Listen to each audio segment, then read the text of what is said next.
ಕ್ಯಾಂಪಿಗೆ ಬಂದ್ಮೇಲೆ ಪ್ರತಿದಿನ ಬೆಳಿಗ್ಗೆ ಧ್ವಜಾರೋಹಣ ಮಾಡ್ಬೇಕಲ್ರಿ, ಅದಕ್ಕೆ ಹಂಗಂದ್ಯ. ನಮಸ್ಕಾರ ರೀ ನಮ್ಮ ಮಂದಿಗೆ, ನಾನು ನಿಮ್ಮ ಪುನೀತ. ಇವತ್ತು ನಾವು ನಮ್ಮ ಫ್ರೆಂಡ್ಸು ಸೇರಿ ಬೆಳಿಗ್ಗೆ 5:30ಗೆ ಎದ್ದು ಸ್ನಾನ ಮಾಡಕ್ ಬಂದ್ಬಿಟ್ಟೇವ್ ನೋಡ್ರಿ. ಹಲ್ಲುಜ್ಜಿ ಸ್ನಾನ ಮುಗಿಸ್ಕೊಂಡು ರೂಮ್ ಕಡೆ ಹೊಂಟಿವ್ ನೋಡ್ರಿ. ರೂಮಿಗೆ ಬಂದು ಕಾಲೇಜ್ನಾಗ ಕೊಟ್ಟಿ ಡ್ರೆಸ್ ಹಾಕೊಂಡು ಧ್ವಜಾರೋಹಣ ಮಾಡಿರಾತಂತೇಳಿ ಹೊಂಟಿವ್ ನೋಡ್ರಿ.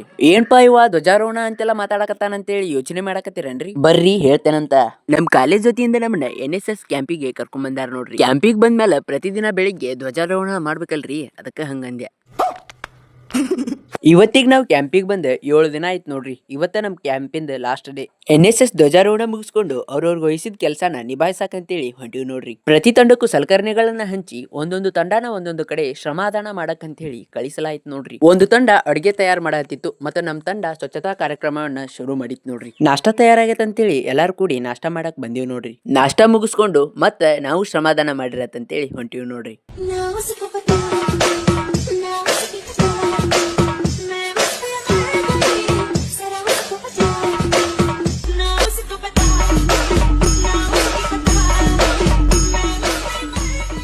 ಎಲ್ಲಾರು ಶ್ರಮದಾನ ಮಾಡಿ ಸುಸ್ತಾಗ್ಯಾರಂತ ಹೇಳಿ ನೀರ್ ಕೊಟ್ರಾತಂತೇಳಿ ವಾಟರ್ ಕ್ಯಾನ್ ತಗೊಂಡು ಬಂದ್ಯಾ ನೋಡ್ರಿ. ಮಧ್ಯಾಹ್ನದ ಅಡಿಗೆ ತಯಾರಾಗೋ ಮಟ್ಟ ನಮಗ ಮಾಡಕ್ ಏನ್ ಕೆಲ್ಸಿದ್ದಿಲ್ರಿ. ಅದಕ್ಕ ಸಾಂಗ್ ಹಾಡ್ಕೊಂತ, ಡ್ರಾಮಾ ಪ್ರಾಕ್ಟೀಸ್ ಮಾಡ್ಕೊಂತ, ಕಾಮಿಡಿ ಮಾಡ್ಕೊಂತ ಟೈಮ್ ಸ್ಪೆಂಡ್ ಮಾಡಿದ್ವಿ ನೋಡ್ರಿ.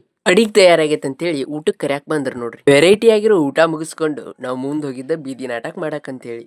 ನಾವಿಲ್ಲಿ ಗುಟ್ಕಾ ತಂಬಾಕು ನಿಷೇಧ, ಬಾಲ್ಯ ವಿವಾಹ ನಿಷೇಧ, ಮದ್ಯಪಾನ ಹಾಗೂ ಧೂಮ್ರಪಾನ ನಿಷೇಧ, ಸೈಬರ್ ಕ್ರೈಮ್, ಕ್ಯಾನ್ಸರ್ ಮುಂತಾದ ಉಪಯುಕ್ತ ವಿಷಯಗಳ ಬಗ್ಗೆ ಬೀದಿ ನಾಟಕಗಳನ್ನು ಮಾಡುವುದರ ಮೂಲಕ ಜನರಲ್ಲಿ ಜಾಗೃತಿ ಮೂಡಿಸುವ ಕೆಲಸ ಮಾಡಿದ್ವಿ. ಅಲ್ಲಿಂದ ನಾವು ಸೀದಾ ವಿಶೇಷ ಉಪನ್ಯಾಸ ಕಾರ್ಯಕ್ರಮದೊಳಗೆ ಭಾಗಿಯಾದ್ರಾತಂತೇಳಿ ಶಾಲಾ ಮೈದಾನದ ಕಡೆ ಬಂದಿವ್ರಿ. ಉಪನ್ಯಾಸ ಕಾರ್ಯಕ್ರಮಕ್ಕೆ ಬಂದಂತ ಅತಿಥಿಗಳನ್ನ ಸ್ವಾಗತ ಮಾಡಿ ಅವರಿಂದ ಒಂದೆರಡು ಹಿತನುಡಿಗಳನ್ನ ಕೇಳಿದ್ವಿ ನೋಡ್ರಿ. ಇವತ್ತೇ ನಮ್ ಸರ್ದು ಬರ್ತ್ಡೇ ಇತ್ತು, ಹಿಂಗಾಗಿ ಎಲ್ಲಾರು ಸೇರಿ ಬರ್ತ್ಡೇ ಸೆಲೆಬ್ರೇಷನ್ ಮಾಡಿದ್ವಿ ನೋಡ್ರಿ.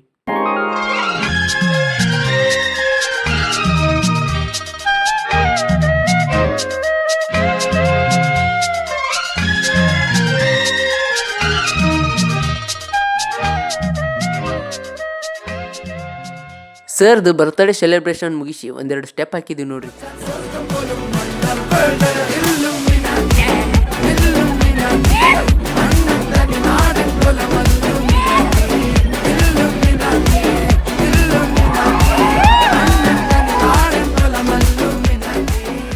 ಸರ್ದು ಬರ್ತ್ಡೇ ಮುಗಿಸಿ ಸೀದಾ ಊಟ ಮಾಡಕಂತೆ ಬಂದೀವಿ ನೋಡ್ರಿ.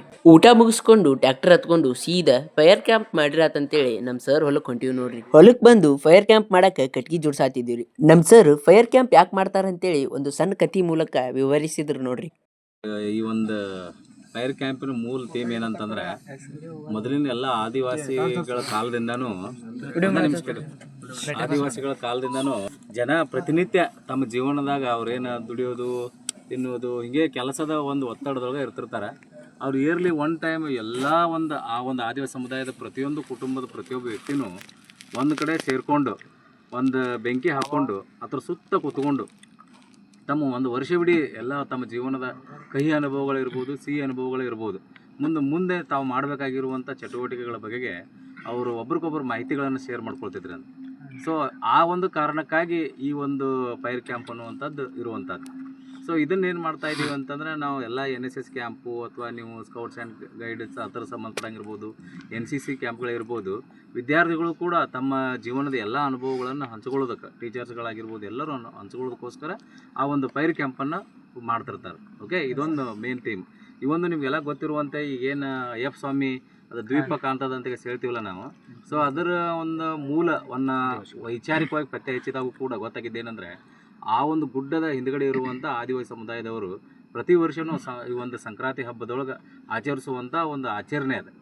ಸೊ ದೊಡ್ಡ ಪ್ರಮಾಣದಾಗ ಬೆಂಕಿ ಹಚ್ತಾರಂತವ್ರು. ಆ ಒಂದು ಗುಡ್ಡದ ಅಲ್ಲಿ ಒಂದು ಏನಪ್ಪ ಅಂದ್ರೆ ಸಣ್ಣ ಸಂಧಿ ಟೈಪ್ ಅದ, ಅಂದರೆ ದ್ವೀಪ ಟೈಪ್ ಆ ಗುಡ್ಡದ ಎರಡೂ ಬದಿ ಒಳಗೆ ಅದು ಕಾಣ್ತದಂತ ದ್ವೀಪ. ಓಕೆ, ಸೊ ಇನ್ನು ಇಂಥದ್ದು ಒಂದು ನಂಬಿಕೆ ಐತೆ ಅದ್ರ ಮ್ಯಾಗ, ಅದು ವೈಚಾರಿಕವಾಗಿ ಇದನ್ನು ಮಾಡ್ಕೊಂಡಾಗ. ಸೊ ಅದು ಅಲ್ಲಿ ಏನೇ ಇರಲಿ, ಯಾಕಂದ್ರೆ ಅದು ದೇವರ ವಿಷಯಕ್ಕೆ ಸಂಬಂಧಪಟ್ಟಂಗೆ ಆಗಿರೋದರಿಂದ ನಾವು ಅದನ್ನು ತಪ್ಪು ಅಂತ ಅನ್ನೋದು ಬೇಡ, ಅವ್ರವ್ರ ನಂಬಿಕೆಗೆ ಸಂಬಂಧಪಟ್ಟಂಗೆ ಹೋಗಿರಲಿ. ಬಟ್ ಅದರ ಹಿಂದೆಯೂ ಕೂಡ ಇದೇ ಅದ ಅಂತ ಮಾಹಿತಿ. ಮುಂದೆ ನಾವು ಆದಿವಾಸಿಗಳ ಬಗ್ಗೆ ನಾವು ಪಾಠ ಮಾಡುವಂಥ ಸಂದರ್ಭದಲ್ಲಿಯೂ ಕೂಡ ನಮ್ಮ ಸೋಷಿಯಾಲಜಿ ಸ್ಟೂಡೆಂಟ್ಸ್ ವಿದ್ಯಾರ್ಥಿಗಳು ಗೊತ್ತಿರ್ಬೋದು. ಸೊ ಅಲ್ಲಿ ಅವರ ಜೀವನದ ಎಲ್ಲ ಅನುಭವಗಳನ್ನು ಅವರು ಹಂಚ್ಕೊಳ್ಳೋದಕ್ಕೋಸ್ಕರನ ಕೆಲವೊಂದು ಏನಪ್ಪ ಅಂತ ಹೇಳಿ ಅಂದ್ರೆ ಸ್ಥಳಗಳನ್ನು ಮಾಡ್ಕೊಳ್ತಿರಂಥವ್ರು, ಸ್ಪಾಟ್ಗಳನ್ನು.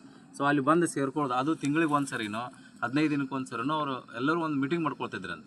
ಬಟ್ ಅದು ನಂತರ ದಿನಮಾನಗಳಲ್ಲಿ ಏನು ಆ ಮುಖಂಡರು ಅಷ್ಟೇ ಮೀಟಿಂಗ್ ಮಾಡಿಕೊಂಡು ಅವರ ನಿಮ್ಮ ಅನುಭವಗಳನ್ನೇ ಅವ್ನು ಹಿಂಗೆ ಅನ್ನಕತ್ತಿದ್ದ ಇವಂಗೆ ಅನ್ನತ್ತಿದ್ದ ಇದು ಹಿಂಗೆ ಮಾಡೋಣಪ್ಪ ಅಂತ ಅವರ ಬಗೆಹರಿಸ್ಕೊಳ್ಳೋದಂತ ಅದು ಬಂದುಬಿಡ್ತದೆ ಬರ್ತಾ ಅದು. ಸೊ ಮೊದಲು ಹೆಂಗಿತ್ತಪ್ಪ ಅಂತಂದ್ರೆ ಪ್ರತಿಯೊಬ್ಬ ವ್ಯಕ್ತಿಗಳು ಬಂದು ಆಚರಣೆ ಮಾಡುವಂಥ ಒಂದು ಪದ್ಧತಿ ಆಗಿತ್ತು. ಸೊ ಅದಕ್ಕಾಗಿಯೇ ಇವತ್ತಿನ ದಿನ ಈ ಫೈರ್ ಕ್ಯಾಂಪನ್ನು ಮಾಡ್ಕೊಂಡೀವಿ. ಈಗ ಅನುಭವಗಳನ್ನು ಹಂಚ್ಕೊಳ್ಳೋಕ್ಕಂತೂ ಈಗ ನಮಗೆ ಟೈಮ್ ಇಲ್ಲ, ಹೌದಿಲ್ಲ? ಅದಕ್ಕಾಗಿ ನಾವು ನೇರವಾಗಿ ಏನು ಮಾಡೋಣಪ್ಪ ಅಂತಂದ್ರೆ ಅದನ್ನು ಬೆಂಕಿಯನ್ನು ಹಚ್ಚೋದ್ರ ಮೂಲಕ ಕುಣಿಬೇಕಂತ ಅನ್ಕೊಂಡಿದ್ದೀರಲ್ಲ, ಓಕೆ, ಹಂಗೆ ಕುಣಿದ್ ಬಿಡ್ರಿ.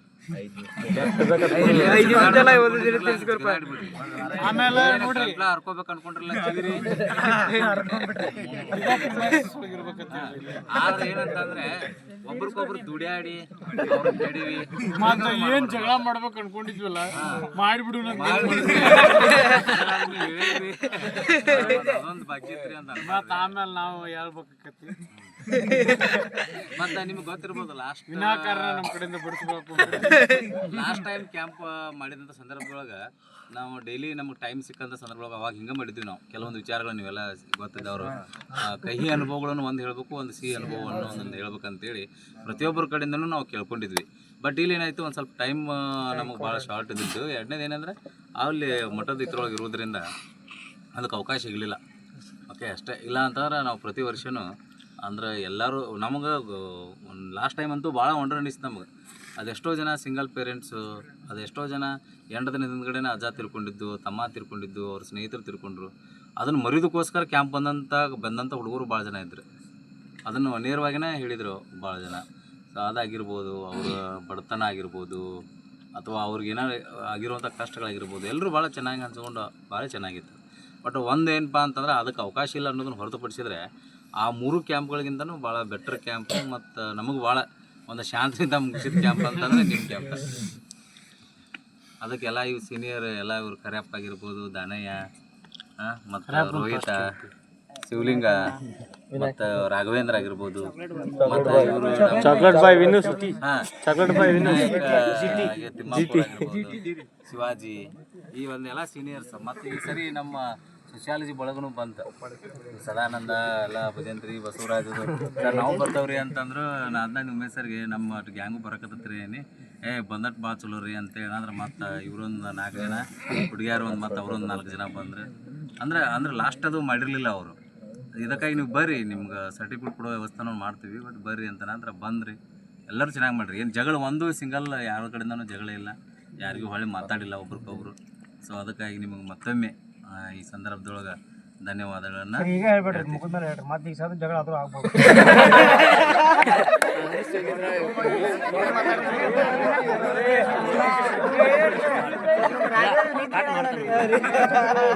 ನಮ್ ಸರ್ ಹೇಳಿದ ಕತಿ ಕೇಳಿ ಕಟ್ಟಿಗೆಗೆ ಉರಿ ಹಚ್ಚಿ ಆ ಬೆಂಕಿ ಸುತ್ತ ಕುಣ್ಯಾಕ ಶುರು ಮಾಡಿದ್ದು ನೋಡ್ರಿ.